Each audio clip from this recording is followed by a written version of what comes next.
a worldview is glasses. It's how you see the world. And there's a few different ways to, when you put on these glasses, there's a few different things that you can see through them, and say through them, basically. So I would say the correct worldview is one that aligns with reality. All right, and reality is reality, regardless of your worldview. There's something out there that's not you. But so there's different worldviews and kind of ways you can see the world. So one is kind of you can make claims such as that only affect you, and you can make claims that kind of apply to everybody. So two camps. One that only affects you is like an optimist versus a pessimist. These people, they're different worldviews, right? You put on this optimist glasses and you look at something and you react kind of positively, or if you're a pessimist, you react negatively, and it's kind of affecting you because you're seeing the situation in a certain light, and you're reacting such. But optimist and pessimist are kind of you-centered worldviews, not really making claims on the actual world. But consider like Islam and Christianity. Those could be called worldviews. But the difference between Islam and Christianity and optimist and pessimist is that Islam and Christianity make claims about the actual world and say this is true about the actual world, kind of who God is, who Jesus was, an event that happened or didn't happen in Jesus' life, who we are in relation to God.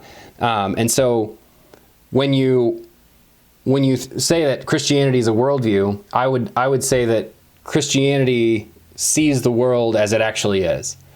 So it's the one that aligns with reality in a blatant sense. I would say that that's the right way to see the world.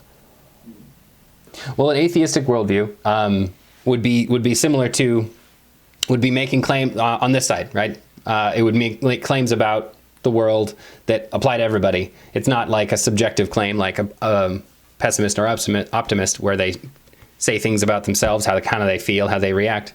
Atheism is just another worldview like Islam and Christianity that makes claims about the world that can be looked into. And so atheists say there is no God, and therefore you can act as such. It's kind of, a lot of times it's I don't want there to be a God because I don't want to be accountable to somebody.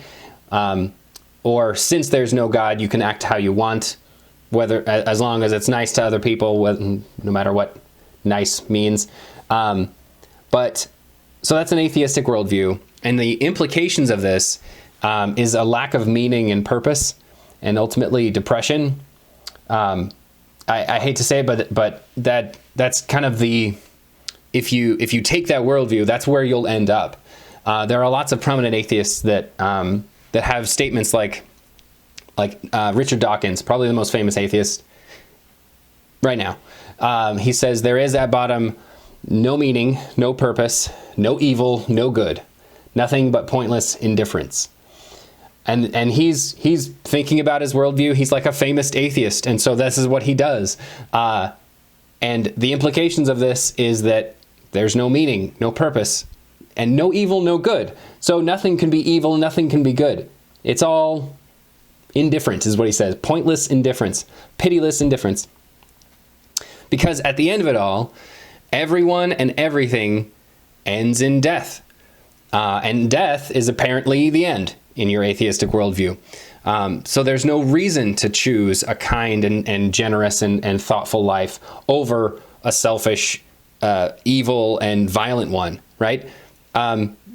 You can argue, you can try to argue, and I hope you would, because that shows you actually care, that, well, it's certainly meaningful for the here and now and for the people I'm around. Like, yeah, sure. But at the end of it all, everything goes to nothing, and that's all. So it wouldn't matter at all at the end if you're good or if you're selfish or, self-seeking or harmful or violent. So there's no reason. That's why I said the practical implication of the atheistic worldview is lack of meaning and purpose. Bertrand Russell, another famous atheist, says that they build their lives on a firm foundation of despair. And that's just depressing. And I'm not making a claim like that because the atheistic worldview is depressing, that means Christianity is true. I'm saying that that's the implications of an atheistic worldview, and that Christianity offers the purpose of life and gives you a reason. If Christianity is true, life doesn't end at the grave, and there's meaning to what we do here and now. And just by looking at both of the worldviews, or considering them, you can just see that the atheistic worldview is not the better one, and that's worth considering at least.